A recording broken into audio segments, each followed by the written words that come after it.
இந்திய நிலப்பரப்பில் ஒரு தனித்துவமான ஒரு கூட்டரசு கோட்பாட்டை கொண்டுட்டு வா. உலகம் பூரா கூட்டரசு கோட்பாடு இருக்கு, இல்லாமலாம் கிடையாது. ஆனால் இந்தியாவில் ஏமாற்றுகிறார்கள். இந்த நூல் சுமந்திருக்கக்கூடிய கருத்துக்கள் என்பது அடுத்த தலைமுறை பிள்ளைகளுக்கு கொண்டு செல்ல வேண்டிய கருத்துக்கள். ஸ்டேட்ஸ் என்றால் நாடுன்னு அர்த்தம். இந்தியாவில் இருக்கக்கூடிய ஒவ்வொரு மொழி பேசுகிற தேசிய இனமும் ஒரு தனித்த நாடு அப்படிங்கிறத மூடி மறைச்சு ஸ்டேட்ஸ் என்றால், ஸ்டேட் என்றால் மாநிலம்னு சொன்னவன் யாருன்னு கேட்கிறார்.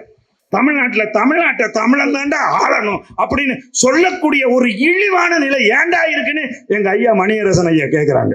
என்ன சொல்றான்? தமிழ் என்னன்னா, நாங்கள் இந்தியாவோடு இருக்கிறோம், ஆனால் இந்தியாவுக்குள் இருக்க மாட்டோம் அப்படிங்கிறான். அதைத்தான் இந்த கூட்டரசு கோட்பாடு சொல்லுது. சோழர்கள் காலத்தில் தான் அதிகமான பிராமின்கள் கைது செய்யப்பட்டு சிறை வைக்கப்பட்டார்கள் அப்படின்னு சொல்றார். ஆனா இன்னைக்கு என்ன சொல்லிட்டு இருக்கான் எல்லாரும்? சோழர்கள் மீது சுமத்தப்படுகிற குற்றச்சாட்டு என்ன? யார் அந்த குற்றச்சாட்டுகளை எல்லாம் முன்வைத்தது? அதை நீ மாநிலம்னு சொல்லாதடா, அது நாடு. நாடுகளின் கூட்டரசு தான் இந்தியா.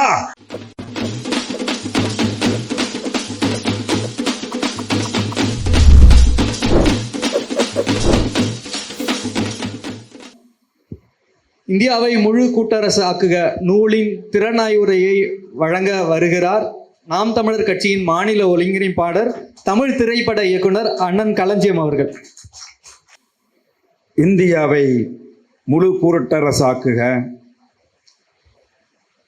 சர்வதிகார ஆளுநர் பதவியை நீக்குக, கூட்டரசு மாநாட்டினுடைய தீர்மானங்களை விளக்குகிற நூல் வெளியீடு ஆகியவற்றை உள்ளடக்கிய இந்த கருத்தரங்களை பங்கேற்றிருக்கிற தமிழ் சொந்தங்கள் அனைவருக்கும் வணக்கம். தமிழ்நாட்டில் தொடர்ச்சியாக ஒரு பல்லவி பாடிக்கொண்டிருந்தார்கள்.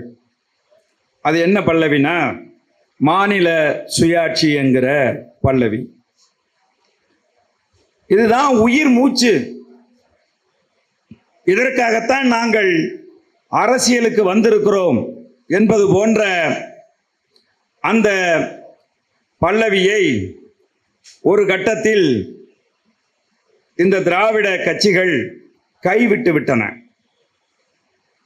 மாநில சுயாட்சி,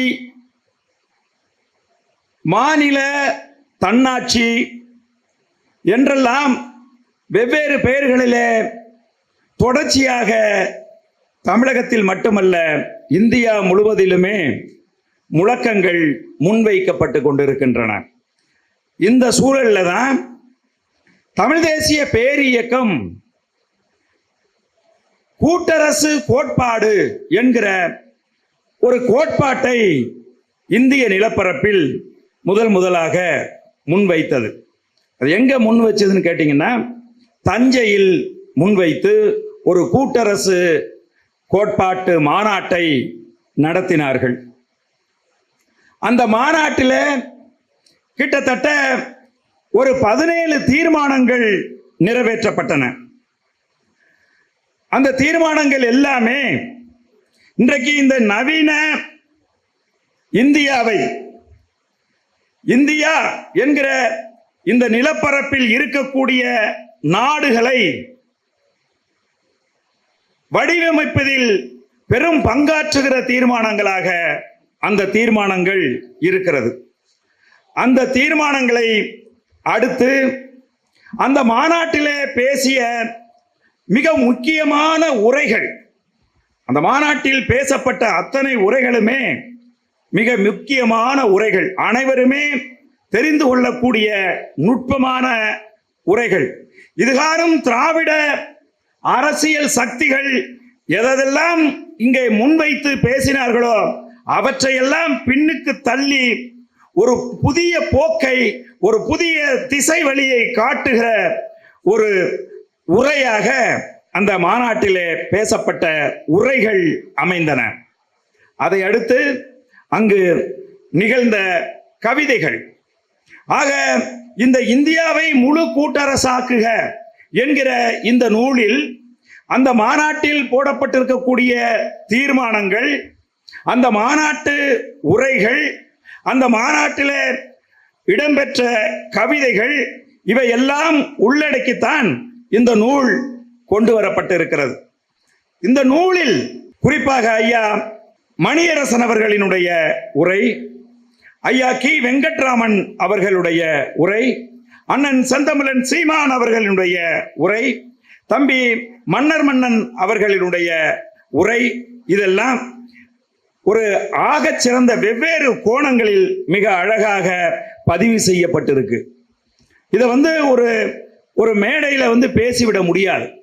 நீங்கள் ஒவ்வொரு பக்கத்தை கடக்கின்ற போதும் இதுவரைக்கும் உங்கள் மூளையில் விதைக்கப்பட்டிருக்கக்கூடிய தேசிய இன சிந்தனை குறித்த உங்களுடைய கருத்துக்களை இது மறு உருவாக்கம் செய்யும்.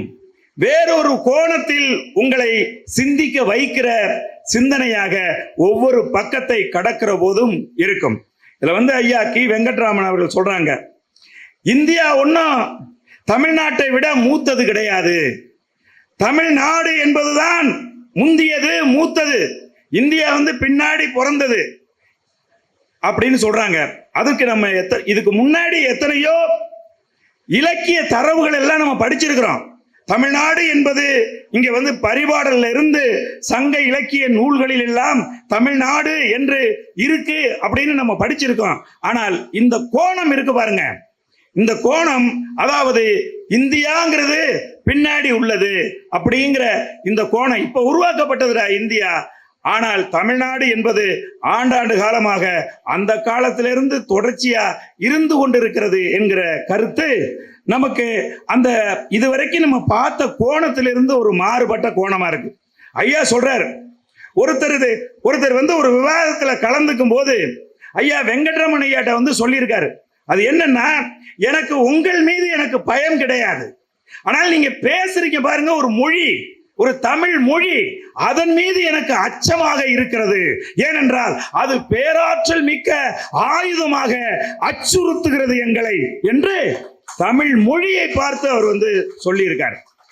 ஏன்னா மொழி என்பது அது அவர் சொல்லும் போது சொல்றாரு, மொழிங்கிறதுக்கு ஒரு பெரிய ஆயுதங்கள்லாம் கையில வச்சுக்கிட்டு உருவமெல்லாம் தெரியாது, அது கடவுள் மாதிரி, அது உன்னை அச்சுறுத்தும். எப்படி அச்சுறுத்தும் உனக்கு சொல்ல தெரியாது, ஆனால் அது ஆற்றல் மிக்கது.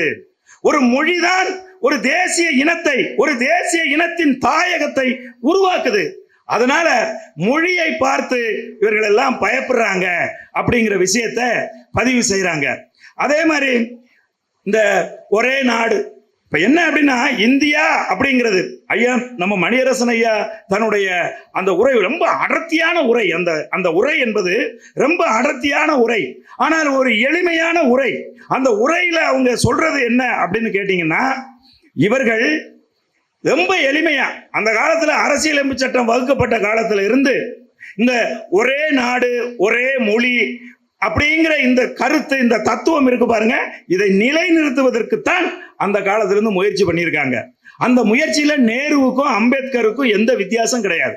ரெண்டு பேரும் அந்த சிந்தனையோடு தான் அன்றைக்கு செயல்பட்டு இருக்கிறார்கள். இதுல ரொம்ப குறிப்பா அண்ணன் சீமானவர்கள் சொல்றாங்க, இந்த நூல்ல என்ன சொல்றாங்கன்னா, தனது 77வது அகவையில என்னுடைய பொதுக்குழுவை கூட்டி நாங்கள் ஒரு தீர்மானம் போட்டு இருக்கிறோம். அந்த தீர்மானம் என்னன்னா, நாடு முழுதும் வெவ்வேறு காலங்களில் தேர்தல் நடத்துறதுனால நிறைய செலவாகுது. அதனால நாங்கள் அம்மையார் பிரதம மந்திரி இந்திரா காந்தியை சந்தித்து நாங்கள் பேசி இருக்கிறோம். அது என்னன்னா, இந்தியா முழுவதும் ஒரே தேர்தல் நடத்த வேண்டும் அப்படிங்கிற தீர்மானத்தை நாங்க போட்டிருக்கோம்னு கலைஞர் கருணாநிதி அவர்கள் பதிவு செய்திருக்கிறார். இப்ப பாருங்க, இப்ப உட்கார்ந்து ஒரே நாடு ஒரே தேர்தல் ஒரே மொழிங்கிறத நாங்க எதுக்குறோம்னு நாடகம் போடுகிற இந்த திராவிட சிந்தனையாளர்கள், அது திராவிட மாடல் அரசு கலைஞர் கருணாநிதியின் 77வது வயசுலேயே நாங்க ஒரே தேர்தல் நடத்தணும்னு நாங்க தீர்மானம் போட்டிருக்கோம்னு ஒன்றிய அரசு கிட்ட போய் நின்று இருக்காங்க. சரி, இந்த ஒன்றிய அரசு, அதாவது மாநிலங்கள் அவை மாநில அரசு அப்படின்னு சொல்றது இருக்கு பாருங்க. அமெரிக்காவில் யுனைடெட் ஸ்டேட்ஸ் ஆஃப் அமெரிக்கா அப்படின்னு சொன்னா ஐக்கிய நாடுகள் என்று சொல்லுகிறான் மணியரசன் ஐயா சொல்றாங்க, ஐக்கிய நாடுங்கிறான். இங்க யாரெல்லாம் சொன்னது மாநிலம்னு? ஸ்டேட்ஸ் என்றால் நாடுன்னு அர்த்தம். இந்தியாவில் இருக்கக்கூடிய ஒவ்வொரு மொழி பேசுகிற தேசிய இனமும் ஒரு தனித்த நாடு அப்படிங்கிறத மூடி மறைச்சு ஸ்டேட்ஸ் என்றால் ஸ்டேட் என்றால் மாநிலம்னு சொன்னவன் யாருன்னு கேட்கிறார். அப்ப மூடி மறைக்கிற வேலையை இவர்கள் தொடர்ச்சியா செஞ்சுக்கிட்டே இருக்காங்க. ஒரு தடவை பஞ்சாப்ல இருந்து இந்த கிரிக்கெட்டர் சித்து வந்தார் தமிழ்நாட்டுக்கு. 2 நாள் தங்கினாரு. 3ஆவது நாள் பத்திரிகையாளர் சந்திப்பில் அவர் சொல்லிட்டாரு, ஐயோ என்னால் தமிழ்நாட்டில் இருக்க முடியாது. 3 நாளாக நான் அரையும் குறையுமா சாப்பிட்டு நான் பசியோடு இருக்கிறேன். எங்கள் மாநிலத்துக்கு பஞ்சாபுக்கு ஓடி நான் பஞ்சாப் உணவை முழுசும் சாப்பிடணும்னு ஆசைப்படுறேன். தமிழ்நாட்டில் என்னால் இருக்கவே முடியல அப்படின்னு அவர் சொன்னார். உடனே நம்ம அம்மா தமிழிசை சவுந்தரராஜன் கொந்தளிச்சிட்டாங்க. சித்து எப்படி இந்தியாவில் தமிழ்நாட்டு உணவை எப்படி நீங்க அவமானப்படுத்தலாம், அசிங்கப்படுத்தினால. ஆனா நாங்கள்லாம் முகநூலியெல்லாம் வாழ்த்து தெரிவிச்சோம் சித்துக்கு. ஏன்னா அவன் சொல்லுவதுதான் சரி. அவன் மாநிலத்துக்கென்று தனி உணவு முறை இருக்கு, என் மாநிலத்துக்கென்று எனக்கு தனி உணவு முறை இருக்கு. அதை நான் நேசிப்பேன். அதுதான் இந்தியாவினுடைய இந்த தனி சிறப்பு. அந்தந்த மாநிலத்திற்கு உரிய உணவு பழக்க வழக்கங்கள், அந்தந்த மாநிலத்துக்குரிய மொழி, அந்த மாநிலத்துக்குரிய திருமண உறவு முறைகள், அந்தந்த மாநிலத்துக்குரிய நிலப்பரப்பு எல்லாமே தனித்தனியா இருக்குது. அதை நீ மாநிலம்னு சொல்லாதடா, அது நாடு, நாடுகளின் கூட்டரசு தான் இந்தியா அப்படின்னு இந்த நூல் மிக தெளிவா ஒவ்வொருத்தரும் பதிவு செஞ்சிருக்காங்க.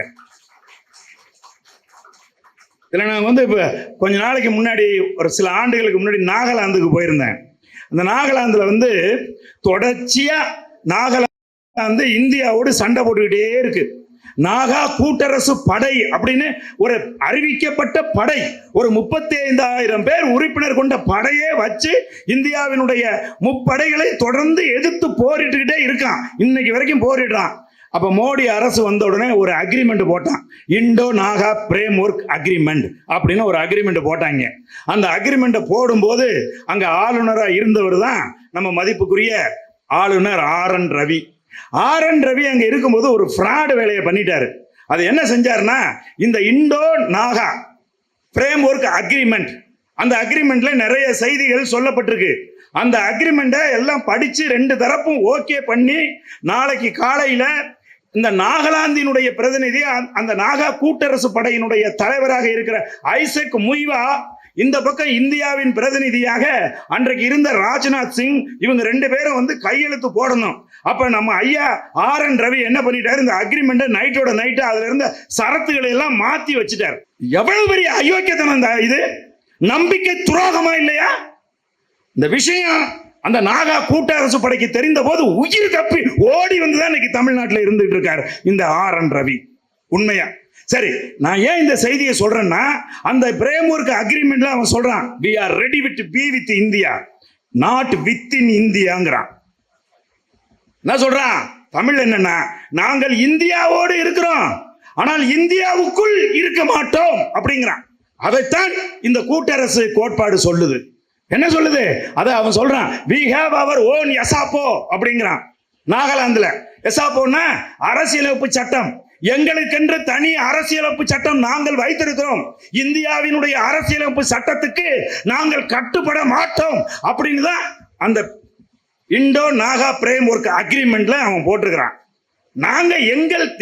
நாங்கள் தேசிய இன தாயகம், நாங்கள் தனித்த தேசிய இனம், ஒரு நாட்டுக்குரிய பண்பு எங்களுக்கு இருக்கு அப்படின்னு சொன்னா, என்னுடைய சட்டத்தை, என்னுடைய எசாப்போவை, என்னுடைய அரசியலமைப்பு சட்டத்தை நான் தாண்டா ஏற்றுக்குவேன் அப்படின்னு அவன் சொல்றான்.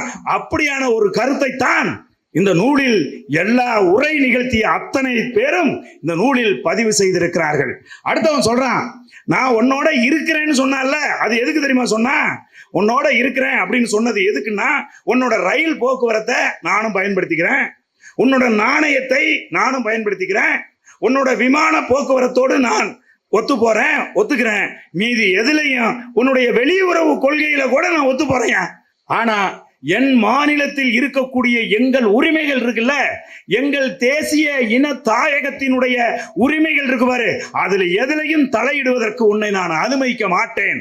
நான் தனியா ராணுவம் வச்சுக்குவேன், நான் தனியா கொடி வச்சுக்குவேன், நான் தனியா அரசியலமைப்பு சட்டம் வச்சுக்குவேன் அப்படின்னு சொல்லி இந்திய நிலப்பரப்புகள் ஒருத்தன் கேட்டு அதை இவனுங்க ஒத்துக்கிட்டு 2 தரப்பு இண்டோ நாகா அப்படின்னு சொன்னா, இண்டோனா இந்தியா, நாகானா நாகாலாந்து, ரெண்டு நாடு ரெண்டு தரப்பு ஒத்துக்கிட்டு ஒரு ஃப்ரேம் ஒர்க் அக்ரிமெண்ட் போடுற அளவுக்கு இவங்க போயிருக்காங்கன்னா நம்ம எல்லாம் எவ்வளவு இழிச்ச பயன்களா இருக்கோங்கிறத நீங்க யோசிச்சு பாருங்க.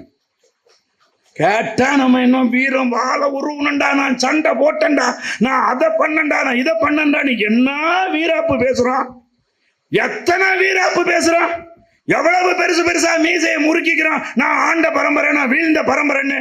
ஆனா இன்னைக்கு நாகாலாந்து மக்களுக்கு இருக்கக்கூடிய அந்த துணிச்சல், இந்த நாட்டின் முப்படையை எதிர்த்து இந்தியா சுதந்திரம் அடைகிறதுக்கு முன்னாடியில இருந்து போராடிட்டு இருக்கான். அவன் கேட்கிறான் பாத்தீங்களா உரிமை, அந்த உரிமையை தான் இந்த நூல்ல கேட்டிருக்காங்க. எங்க ஐயா மணியரசன் அதைத்தான் பேசி இருக்கிறார். எங்கள் ஐயா கி வெங்கட்ராமன் அவர்கள் அந்த உரிமையை தான் கோரி இருக்கிறார். என் தம்பி மன்னர் மன்னன் அவர்கள் அந்த உரிமையை கேட்டிருக்கிறார். எங்கள் அண்ணன் செந்தமிழன் சீமான் அந்த உரிமையை கேட்டிருக்கிறார். இந்த நூலிலே இடம்பெற்றிருக்கிற அத்தனை உரையாளர்களும் அத்தனை கட்டுரைகளும் இந்திய நிலப்பரப்பில் ஒரு தனித்துவமான ஒரு கூட்டரசு கோட்பாட்டை கொண்டுட்டு வா. உலகம் பூரா கூட்டரசு கோட்பாடு இருக்கு, இல்லாமலாம் கிடையாது. ஆனால் இந்தியாவில் ஏமாற்றுகிறார்கள், இந்தியாவில் ஏமாற்றுகிறார்கள். ஏன் ஏமாத்துறா? இங்க வந்து சொல்றாரு ஐயா மணியரசன் அவர்கள் கேட்கிறாங்க. அவன் கேட்கிற கேள்வியை படிக்கும் போதே நமக்கு திகீர்னு ஆகுது. எவனாவது ஒருத்தன் கேரளாவில் போய் கேரளாவை கேரளா தாண்டா ஆளணும் அப்படின்னு யாராவது சொல்ல முடியுமா? சொல்றானா? ஆந்திராவில் போய் ஆந்திராவை ஆந்திராக்காரன் தாண்டா ஆளணும் அப்படின்னு எவனாவது சொல்ல முடியுமா? மராட்டியத்துல போய் மராட்டியக்காரன் தாண்டா ஆளணும்னு சொல்ல முடியுமா? ஆனா தமிழ்நாட்டுல என்ன ஒரு கேவலம், தமிழ்நாட்டை தமிழன் தாண்டா ஆளணும் அப்படின்னு சொல்லக்கூடிய ஒரு இழிவான நிலை ஏண்டா இருக்குன்னு எங்க ஐயா மணியரசன் ஐயா கேட்கிறாங்க. ஏன் இருக்குங்கிறதுக்கு அவங்க உதாரணம் சொல்றாங்க. காளையின் முதுகில் ஏன் காக்கை உட்கார்ந்து கொத்துது? ஏன் கொத்துது? ஏன் கொத்துதுன்னா முதுக புண்ணு இருக்கு, அதனால கொத்துது. நீ ஏன் கேட்க வேண்டிய தேவை உனக்கு ஏன் ஏற்படுது? இங்க இழிச்சாவயத்தனமா நீ நூற்றாண்டு கணக்கா விட்டுட்டு இருக்க. உன்னை அடுத்தவன் முதுகுல ஏறி உன்னை குத்தி உன்னை அடிமையா வச்சிருக்கிறத நீ மகிழ்ச்சி அடைகிற. அடிமையாக இருப்பதை இனிமையாக ஏற்றுக்கொள்கிறாய். நான் அடிமையா இருக்கேன் அப்படின்னு ஒரு நாள் கூட தூங்க போகும்போது நீ யோசித்தது இல்லை. அடுத்த தலைமுறை பிள்ளைகளுக்கு உன் கருத்தை, உன் கொள்கையை, உன்னுடைய அந்த வீரத்தை நீ கடத்தினதே கிடையாது. அடிமையில் சுகம் கண்டு இருக்கிறதுனாலதான் இப்படியான ஒரு முழக்கத்தை தமிழ்நாட்டில் வைக்க வேண்டி இருக்குன்னு சொல்லி எங்கள் ஐயா மணியரசன் அவர்கள் வெட்கப்படுகிறார், வேதனைப்படுகிறார், கஷ்டப்படுறாரு. என்னடா இது தேசிய இனம், என்னடா இங்க வாழ்ற மக்கள் இப்படி ஒரு கோட்பாட்டை இங்க வைக்கலாமாடா என்று கேட்கிறார். அவையெல்லாம் உள்ளடக்கித்தான் இந்த இது இருக்கு. எங்க தம்பி மன்னர் மன்னன் சொல்றாரு, ரொம்ப அழகா கவிதை மாதிரி சொல்றாரு. அடையாற சுத்தம் பண்றேன்னு பணம் வசூல் பண்ணாங்க, அடையாற சுத்தம் பண்றேன்னு பணம் வசூல் பண்ணாங்க கோடி கணக்குல. ஆனா அடையாற சுத்தப்படுத்தல. அவர் ரொம்ப அழகா சொல்றாரு, சாக்கடைகள் ஒருபோதும் நல்ல தண்ணியை சுத்தப்படுத்தாது அப்படின்னு சொல்றாரு. இதெல்லாம் யோசிச்சு பாருங்க. கலைஞர் கருணாநிதி செய்திருக்கக்கூடிய எத்தனை விதமான அட்டூழியங்கள், எத்தனை விதமான அதாவது திருட்டு வேலைகள், எத்தனை விதமான கொள்ளைகள், இதையெல்லாம் இந்த நூல்ல ரொம்ப அருமையா பல இடங்கள்ல சுட்டி காட்டியிருக்காங்க. இந்த நூலை எல்லோருமே வாங்கி வாசிக்கணும். இதுல ரொம்ப முக்கியமானது என்ன அப்படின்னு கேட்டீங்கன்னா, ஒரு கட்டுரையா படிங்க. படிக்கிற போது பக்கத்துல ஒரு நோட்டு வச்சுட்டு குறிப்பெடுத்து படிங்க. ஏன்னா நீங்க இப்படி ஏதோ மற்ற நூல்களை படிச்சுட்டு கடந்து போறது மாதிரி இந்த நூலை படித்து விட்டு நீங்கள் கடந்து சென்று விடக்கூடாது அப்படிங்கிறதுக்காக நான் சொல்றேன். ஏன்னா இது என்றைக்குமே இந்த தேசிய இனத்தின் மீது அக்கறை கொண்டிருக்கக்கூடிய அத்தனை பேருக்கும் நான் சொல்றேன், அத்தனை பேருக்கும் சொல்றேன், இந்த நூல் என்பது இன்றைக்கு நமக்கு கிடைத்திருக்கக்கூடிய பெரும் பொக்கிஷம். தமிழ் தேசிய இனத்தை அடுத்த கட்டத்துக்கு நகர்த்திக்கிட்டு போகணும் அப்படின்னு நீங்க விரும்புறீங்க அப்படின்னு சொன்னா இந்த நூல் மிக முக்கியமான நூல்.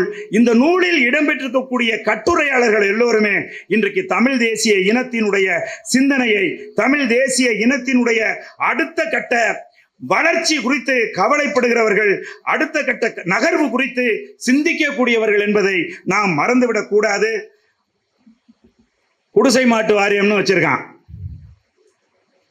குடிசை மாற்று வாரியம்னு வச்சிருக்கான். தம்பி மன்னர் மன்னன் கேட்குறாங்க, தஞ்சை இப்ப சென்னையை மட்டுமே எடுத்துக்கங்க, ஏதாவது ஒரு குடிசையை மாத்திருக்காங்களா? குடிசையை கொளுத்தி தான் விட்டுருக்கான், குடிசையை கொளுத்தி தான் விட்டுருக்கான். கொளுத்தி விட்டுட்டு அந்த இடத்துல யாரை கொண்டாந்து மாத்தி வச்சிருக்கிறான்? வடநாட்டுக்காரன் எல்லாம் கொண்டாந்து மாத்தி வச்சிருக்கிறான். ஆனா அந்த இடத்துக்கு பேரு குடிசை மாற்று வாரியம் அல்ல, அது குடிசை ஏமாற்று வாரியம் அப்படின்னு சொல்லி தம்பி மன்னன் அவர்கள் சொல்லுகிறார்கள். ரொம்ப ரொம்ப ரொம்ப ரொம்ப முக்கியமான ஒரு விஷயத்தை வந்து இப்ப பேசும்போது கூட மன்னன் பதிவு செஞ்சாங்க. அதுல ரொம்ப முக்கியமா என்ன சொல்றாருன்னா, சோழர்கள் காலத்தில் தான் அதிகமான பிராமின்கள் கைது செய்யப்பட்டு சிறை வைக்கப்பட்டார்கள் அப்படின்னு சொல்றார். ஆனா இன்னைக்கு என்ன சொல்லிட்டு இருக்காங்க எல்லாரும்? சோழர்கள் மீது சுமத்தப்படுகிற குற்றச்சாட்டு என்ன? யார் அந்த குற்றச்சாட்டுகளை எல்லாம் முன்வைத்தது? அதிகம் சிறைப்படுத்தப்பட்டது சோழர்கள் காலத்தில் தான் அப்படின்னு சொல்லி ஒரு பதிவை வந்து செய்திருக்கிறார். ஆக இந்த நூல் எல்லா கோணத்திலையுமே சிறந்த நூல். இந்த நூலை வந்து எல்லோரும் வாங்கி படிக்கணும். தமிழ் தேசத்தின் மீது, தமிழ் மக்களின் மீது, தமிழ் நாட்டின் மீது அக்கறை கொண்டு இருக்கக்கூடிய அத்தனை பேரும், இந்த 17 தீர்மானங்கள் இருக்கு, அந்த ஒவ்வொரு தீர்மானமும் ஒரு புத்தகமா போடலாம். அந்த அளவுக்கு தீர்மானங்கள், 17 தீர்மானங்கள் இதுல வந்து கொடுக்கப்பட்டிருக்குது. இந்தியாவை முழுமையான கூட்டரசா மாத்தணும். அப்படி மாத்தல அப்படின்னு சொன்னா, இன்றைக்கு பாரதிய ஜனதா கட்சி ஆட்சி அதிகாரம் செய்துட்டு இருக்கு இல்லையா, இது என்ன செய்து ஒரே நாடா மாத்தணும், ஒரே மொழியா மாத்தணும் அப்படின்னு சொல்லி இவர்கள் செய்து கொண்டிருக்கக்கூடிய அந்த முயற்சிக்கு துணை போனது மாதிரி ஆகி போயிடும். அதனால நாம் விழித்து கொள்ள வேண்டும். அதே மாதிரி நம்முடைய ஆளுநர் பதவியை பறிக்கணும்னு தான் இந்த பொதுக்கூட்டத்தை நடத்திட்டு இருக்கோம். நம்மளும் அந்த பொதுக்கூட்டத்தை நடத்துறோம். ஆளுநர் பதவியை பறிக்கணும்னு திமுகவும் பொதுக்கூட்டம் நடத்துது. நமக்கு அவங்களுக்கு என்ன வித்தியாசம் அப்படின்னு சொன்னா, நம்ம ஏன் ஆளுநர் பதவி வேண்டாம் அப்படின்னு சொல்றோம்னா, ஒரு தேசிய இனத்தினுடைய உரிமையை, அதனுடைய அந்த உரிமை பறிப்பை நிகழ்த்துகிற அரசியலமைப்பு சட்டங்களை நீக்க வேண்டும்.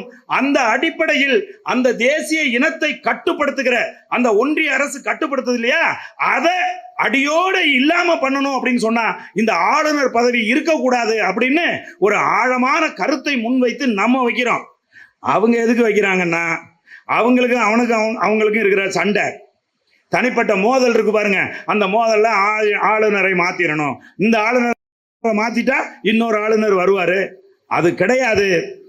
ஆளுநர் என்பது மேலாதிக்கம் செலுத்துவதற்கு அந்த ஒன்றிய அரசு இருக்கு பாருங்க, அந்த மைய அரசு, 2 அரசுகள் வந்து ஆட்சி செய்து, அது சொல்றாங்க எழுதப்பட்ட சட்டம், எழுதப்படாத சட்டம் அப்படின்னு 2 சட்டம் இருக்கு உலகத்துல.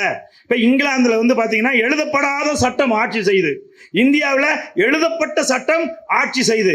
அப்படி எழுதப்பட்டிருக்கக்கூடிய சட்டம் எவ்வளவு மக்கள் விரோதமா இருக்கு, அதை தான் சொல்றாங்க. ஐயா சொல்றாங்க, என்ன சொல்றாங்கன்னா, மன்னராட்சி காலத்தில் அதிகாரம் யாருக்கு இருந்துச்சு அப்படின்னு கேட்டா, அது வந்து மன்னர்களுக்கு சாவரனிட்டி, இறையாண்மை என்பது, அதிகாரம் என்பது மன்னர்களுக்கு இருந்துச்சு.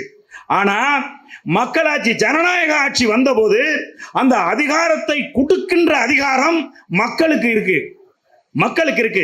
மக்கள் அதிகாரம் கொடுத்து மக்கள் உருவாக்கி வைத்திருக்கக்கூடிய ஆட்சியாளர்களை இயங்க விடாமல் செய்கிற ஒருத்தரா இந்த கவர்னர் இருக்காரு அப்படிங்கிறது தான் நம்ம வந்து புரிஞ்சுக்கிறணும். அதனால இந்த கூட்டத்திற்கு வந்திருக்கக்கூடிய நம்முடைய உயிர் தோழர்கள், தமிழ் தேசிய இன உணர்வாளர்கள், இந்த நூல் குறித்து வெளியிலே இந்த கூட்டத்திற்கு வராத தோழர்கள் எல்லாம் நீங்கள் பேசணும். ஐயா வெங்கட்ராமையா சொன்னது மாதிரி இந்த நூலை விற்கணுங்கிறதுக்காக நாங்கள் சொல்லலை. இந்த நூல் சுமந்திருக்கக்கூடிய கருத்துக்கள் என்பது அடுத்த தலைமுறை பிள்ளைகளுக்கு கொண்டு செல்ல வேண்டிய கருத்துக்கள். இந்த நூல் சுமந்திருக்க கருத்துக்கள் தான் நாம் நம்முடைய எதிர்காலத்தை வடிவமைப்பதற்கான தத்துவங்களை, கருத்துக்களை கொண்டிருக்கக்கூடிய நூல் இந்த நூல் தான். அந்த வகையில இந்த நூலை ஒவ்வொரு நாளும் நாம் சந்திக்கின்ற தமிழர்களுக்கெல்லாம் சொல்லி அவர்களை இந்த நூலை வாசிக்க செய்வதன் மூலம் இந்த கூட்டரசு கோட்பாட்டினுடைய அந்த உண்மையை, அதனுடைய தேவையை தமிழகம் முழுவதும் இருக்கக்கூடிய தமிழ் சொந்தங்கள், தமிழ் உறவுகளுக்கு பரவலாக்கி ஒரு பெரிய போராட்டத்தை முன்னெடுப்பதற்கு பேருதவி செய்ய வேண்டும் என்று கேட்டு வாய்ப்புக்கு நன்றி கூறி விடைபெறுகிறேன். நன்றி, வணக்கம். இவ்வாறான பல செய்திகளை, பல சிக்கல்களுக்கு விடை கிடைக்கக்கூடிய செய்திகளை தமிழர் கண்ணோட்டம் வலைவழியில் வெளிப்படுத்தி வருகிறோம். இது தற்சார்பாக செயல்படுவதற்கு நிதி தேவைப்படுகிறது. இந்த நிதியை நம்முடைய மக்களாகிய நீங்கள் தான், இளையோரும் பெரியோரும் நண்பர்களும் தோழர்களும் சான்றோரும், நீங்கள் உங்களால் இயன்ற அளவு என்ன இயலுமோ அந்த நிதியை வழங்குமாறு அன்போடும் உரிமையோடும் கேட்டுக்கொள்கிறேன். உங்களுக்கு நன்றி உணர்வோடும் பொறுப்புணர்வோடும் தமிழர் கண்ணோட்டம் செயல்படும் என்பதை உறுதி தெரிவித்துக் கொள்கிறேன். நன்றி, வணக்கம்.